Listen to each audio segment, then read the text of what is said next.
एक जागा जिथे प्रत्येक मशीन नाही तर एक संधी आहे स्वतःला घडवण्याची।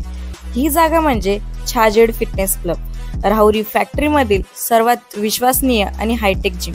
महिलांसाठी स्वतंत्र batches and trainers, 100% safe and positive environment, AC सह पूर्ण सुविधा असलेली जिम, hi-tech equipments, full body workout साठी योग्य। तर यायचं कुठे आहे? Chhajed fitness club, Tarabad road, Rahuri factory. आवाज जनतेचा, लढा सर्वसामान्य जनतेच्या न्याय व हक्कांसाठी। देवळाली प्रवरा नगर परिषद निवडणूक जसजशी जवळ येत आहे तसे स्थानिक राजकारणात नवे समीकरण आकार घेत आहेत। येत्या 17 तारखेला नामनिर्देशन दाखल करण्याचा शेवटचा दिवस आहे। काँग्रेस, शिवसेना, ठाकरे गट तसेच काही समविचारी नेते मंडळी एकत्रित निवडणूक लढवणार असल्याच्या दिशेने जोरदार हालचाली सुरू आहेत। या घडामोडीमुळे नगर परिषद निवडणुकीत तगडी लढत रंगण्याची चित्रे स्पष्ट होत आहेत। काँग्रेस, शिवसेना, उद्धव ठाकरे गट व समविचारी पक्ष व संघटनांकडून नगराध्यक्ष पदासाठी माजी नगरसेवक सचिन ढूस हे संभाव्य उमेदवार म्हणून पुढे येत आहेत। पक्षातील अंतर्गत चर्चांमध्ये त्यांच्या नावाला प्राधान्य दिले जात असून ढूस यांची सोयऱ्या धायऱ्यांचे कनेक्शन, धार्मिक कार्यक्रमातून शहरातील जनसंपर्क व सक्रियता यामुळे त्यांचे नाव अधिक चर्चेत आहेत।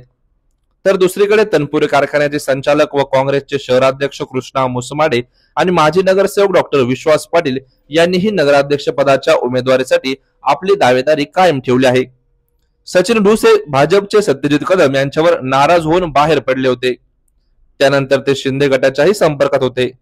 मात्र शिंदे गटात प्रशांत शिवाजीराव मुसमाडे यांनी आधीच फिल्डिंग लावून बाबासाहेब मुसमाडे यांच्या उमेदवारीसाठी आग्रह धरला होता। त्यामुळे ढूस यांनी लागलीच शिंदे गटाचा विषय सोडला। त्यानंतर ते काही दिवस शांत होते, मात्र आता पुन्हा उमेदवारीच्या रेसमध्ये आले आहेत। काँग्रेसकडून उमेदवारी करण्याची त्यांनी तयारी दर्शवली असल्याचे समजते। याच दरम्यान राजकीय व सामाजिक स्तरावर प्रभावी मानले जाणारे आरपीआय जिल्हाध्यक्ष सुरेंद्र थोरात हे विविध पक्ष व गटांना एकत्र आणून भक्कम मोठ बांधण्यात महत्वाची भूमिका बजावत असल्याचे समजते।